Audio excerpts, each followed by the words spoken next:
Well, hello everybody. Welcome back to Aquarius Rising Africa with me, Chantelle Mayberg. And welcome to the pattern, South Africa from settlement to crisis. I've created what I think is 9, maybe 10 parts of a series where I include the whole from the apartheid presidents to the British-born, to the Oppenheimers, to Mandela, the Knights of Malta, all of that. So, yeah, the spiritual gates of Africa as well, running through all of that. So join me.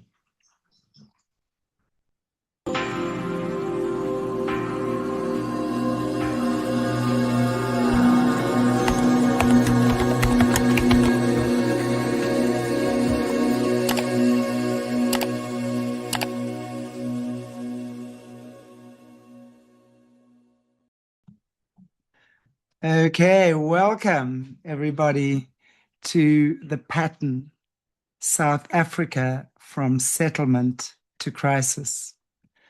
So in episode 1 of the series, I've called it the cover story. So going right back from the Dutch arrival, the slave trade, the mixing, the Khoisan, it's such a contentious story in this country and on this continent. So many arguments about how it began, who got here first, who belongs here, who doesn't belong here. I mean, it's a mixing of emotions constantly. But I have tried to put it together in a balanced way of the story or this story of my beautiful country that has been built on blood and gold, pretty much, a whole lot of other things as well. But let's call it the blood from originally the Khoisan people, the slaves, as well as the settlers who died arriving here in extremely harsh conditions. Of course, the gold that comes from the mines that brought the world to the shores of Africa. But I want to say that the story didn't really begin with the gold, did it? Or the diamonds, or anything really. It began with a cover story. And we know on this channel, we're always talking about the cover story. There's always a cover story for something a lot more nefarious that goes on behind the scenes. So let's go back to decoding the early stages of this country. From what we've been told, in 1652, the Dutch East India Company, or DIC, or VOC, that's the proper Dutch name, sent Jan van Riebeeck to the Cape of Good Hope, Cape Town, basically the most southern point, the most southern tip of the globe, the most southern tip of Africa. And I think that's important to recognize. So in the official story, right, we're going to hear about, or in the textbooks or in Wikipedia, that it was originally a refreshment station, right? A place where the Dutch came to trade with the Khoisan people, because originally they did, yes. A place to grow vegetables, to water the ships, to trade with the locals, to trade meat, whatever. And the VOC apparently had strict instructions not to colonize. But is that just the cover story? Because here's what I believe actually happened. And you see, I've been sitting on this channel for 6 years, and I've learned, I've absorbed, I've seen. I've always said a large amount of my viewers are Americans, Europeans, Australians, because if it's happening there, it's happening here. South Africa has got its own little set of diversions that we've been sent to divert with, or be diverted with, because I do believe this is probably the most important continent on the planet. And not because I'm a South African, but because observing what I've seen over the last few years, and I've always said, as I said, if it happens there, it's happening here. And now I can see exactly how. Well, let me retract that. I don't say anything is exact, but I think there's a pretty good picture on how the dots have been connecting and how we're seeing this pattern playing itself out. So here is what happened and what I believe happened. Yes, they arrived. They came to settle, right? And originally there was no colonizing, right? And that's what they were told, right? The Dutch, they were not allowed to colonize. However, within 5 years of arriving here, the VOC or the DEIC released company servants to become private farmers, which were then known as the Free Burgers. That was in 1657. They arrived here supposedly in 1652. And they imported the first slaves in 1658. And that's when they systematically started taking land from the Khoisan people or the Khoi people. You do not import slaves, right? And grant land to settlers if you only want a freaking refreshment station. Within a decade, the Cape became a slave colony. So here's what I want to do, a little decode on the DEIC, right? Because we hear about the DEIC coming here, but how much do we know about who the DEIC was at the time? So the Dutch East India Company was not a gentle trading company. It was a state within a state, a corporate empire with its own army, its own navy, and the power to make treaties and wage war. Basically, it was the first multinational corporation, and it was driven purely by profit, not morality.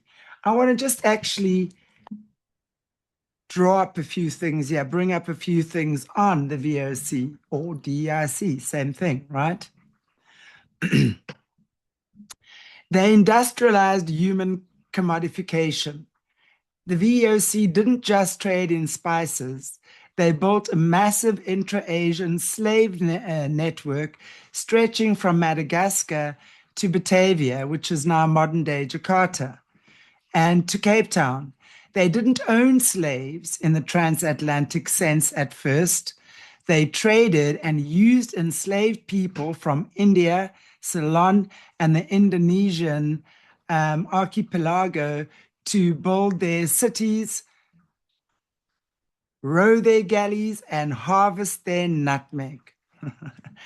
The Banda Islands genocide, which happened in 1621, to monopolize nutmeg, VOC Governor General Jan Pieterszoon Koen exterminated or enslaved nearly the entire native population of the Banda Islands, about 15,000 people, reducing them to a few hundred slaves.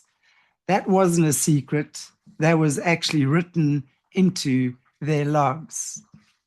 So how then, when people are using the life force and the lifeblood of others to enrich themselves, are they not being part of, or maybe even part of the original, right? Secret or shadow, I won't say shadow government, because this was not done very secretly. They pretty much, like the British in many ways, they were certainly colonizing. They might not have done it as vocally as what the British did. But they were, sorry, I want to just see if there's something up here. But they were certainly pulling state sanctioned. They were a state sanctioned death machine. That's pretty much what I've got it described here as. So not only economically were they enriching themselves off weaker people, but they were also, as I like to say, injecting themselves, infusing themselves into the community. And in so doing, within a decade, Cape Town or the Cape was absolutely colonized. We can't say that it wasn't, right? So there's obviously a lot of detail that goes into that as we're going to go along, because yes, there were originally Dutch and Khoisan marriages before that happened. So yes, there was settling, there was an integration of the communities that took place, right? But in my opinion, the refreshment station narrative is just a convenient freaking fiction. It allowed the DEIC to claim they were not conquering, but systematically they were building a settler colony.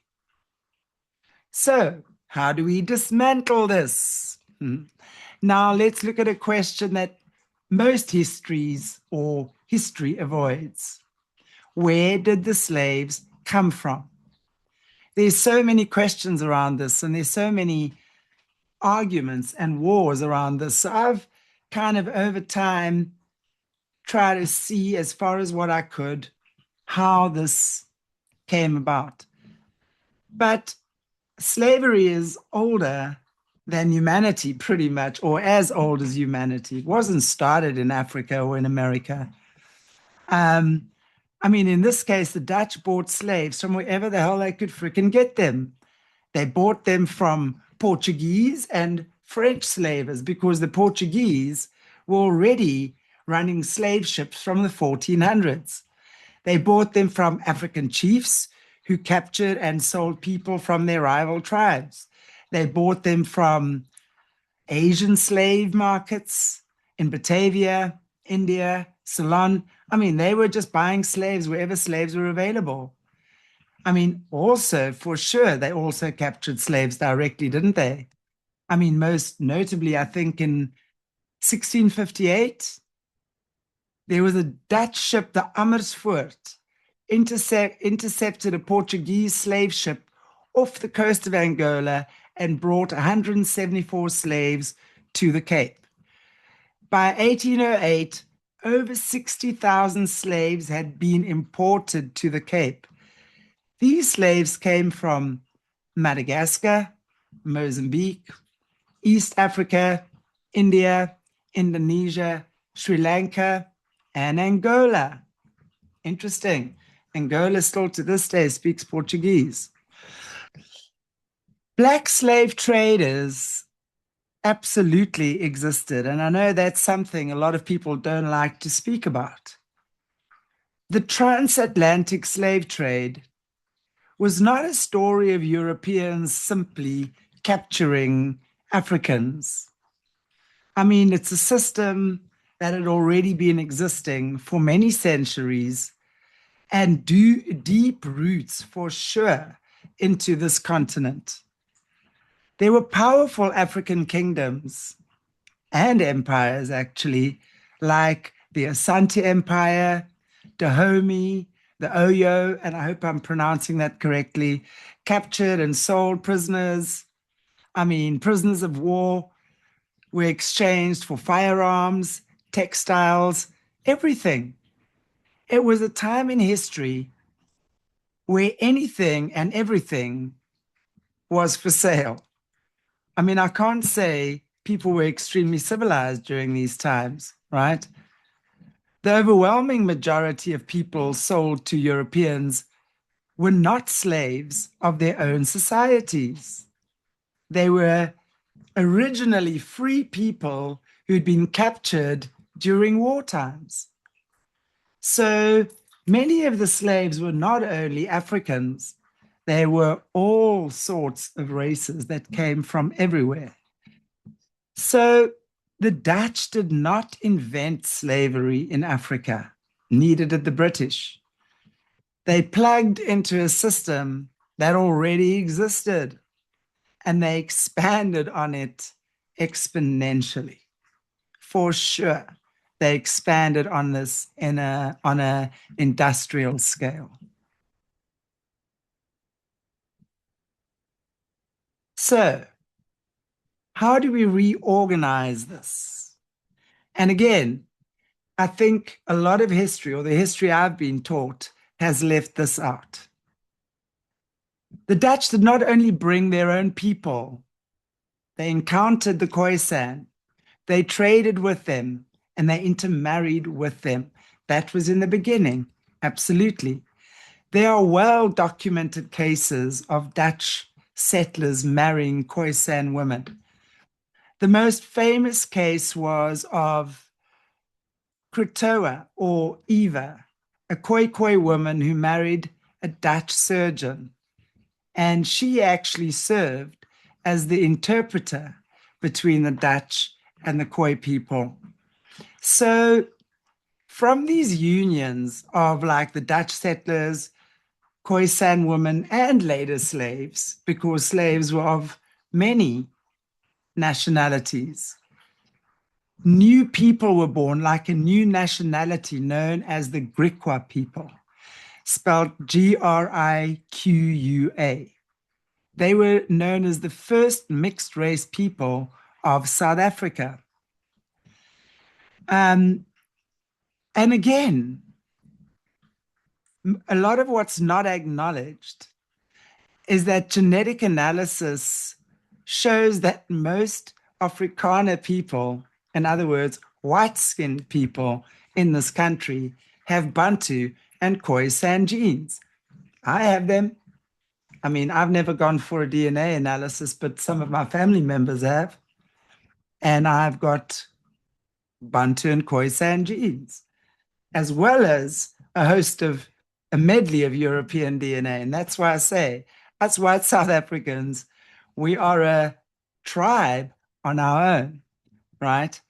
I want to just check here, a 2021 genetic study revealed that Afrikaners predominantly stem from Dutch, French, and German immigrants, but around 4.7% of their DNA is non-European. Most Afrikaners contain some Khoisan genes. There's also evidence of Bantu and Asian ancestry. So that's how predominantly the white race came to be in South Africa. So the white South African is not European, although everyone likes to tell us, go back to the Netherlands, go back to Europe. We're African, right? We're unique people formed on African soil through African conditions over centuries. We've been shaped by the land, by the climate, and by the mixing of bloodlines. And remember, when the first original Europeans came here, only 1% survived because of the extreme conditions. So those that survived obviously interbred along with the slave trade. That's the way it was, and that's how we came to be. So we kind of like a unique African tribe on our own. And the Afrikaner is certainly not Dutch. And I'd like people to realize that. It's partly Dutch, partly German, partly French, partly British, and partly a whole lot of Scandinavian, Scottish, Irish DNAs along with the Khoisan and the Bantu people that we first began to trade with. So when we speak about the earliest people of this land, we do use the term Khoisan. And the term Khoisan, and I want to just also state this because there is a difference, right? the collective name for the hunter-gatherers known as the San, right?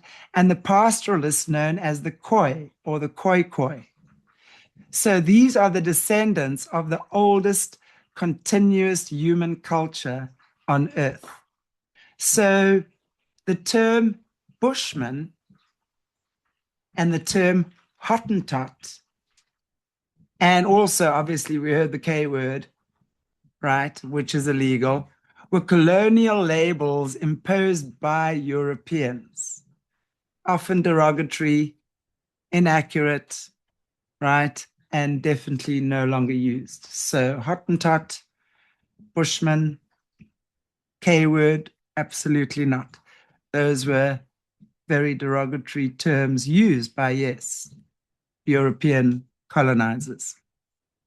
So the mixing of these people with the European settlers created the Griqua, the colored community, and ultimately a unique genetic heritage of the Afrikaner. And I state this here because you're going to see as we go along, there have been wars in this country, on this continent, between the different tribes, including the white tribes, right?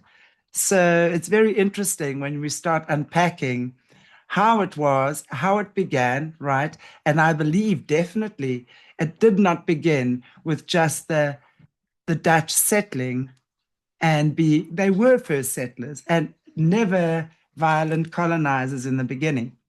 That came later, but then the British came along, and we're going to get into that as well. How the British, and then of course have the British and the Dutch wars here, right? So let's choose. In 1652, a cover story began. The Dutch arrived as traders and became colonizers. They brought slaves, mixed with the Khoisan, and created new people. So the white South African is not European. We are a white South African tribe. So, but of course, this is just the beginning of the story, right? So we're going to continue as the weeks go on. So in the next episode, we're going to talk about the British, the true architects of apartheid, and we walk through the Boer War, right? The concentration camps, and the birth of this very well-oiled apartheid machine. And from there, we're going to see how they, from 1652, when the first settlers arrived here, with the integrating of the tribes, and I believe was already part of the cabal, the DRC for sure was part of the cabal, or a leg, or I'm not quite sure exactly yet, but a big part and an early part of the cabal, right? Because we're seeing wherever we're going, Dutch and British, not just the poor British, Dutch as well, how they crept in everywhere in creating the system that we are currently living in. So how we're going to see how South Africa has been used as the guinea pig for apartheid, reintegration, education, lack thereof, starving of education, and how they inject themselves into the mind of the African child with Western and Rothschild's education. And so they corrupt our kids. And so they end up corrupting our kids and our society. So thank you so much for joining me on my first episode of The Pattern of South Africa, Africa. I think I'm even a little bit confused as to where we're at right now. Thank you so much, everybody, for joining me. And I look forward to having you join me again next week. And just let's walk through this together, see how these creatures of the night have been messing with us for the longest time, are still messing with us in the way that they think they can, and will always continue to try and mess with us, right? God bless you all, and I'll see you next week. If this broke something open, if you recognized yourself in the testimony, if your body responded before your mind understood, the next step isn't more information, it's pattern work. Decode what your nervous system built to survive. Dismantle the story that keeps it running. Reorganize through the body and choose, actually choose, from the person you're becoming, not from the pattern that formed when you were too small to choose. That's Solutions. Link below. The body is the record. Let's listen.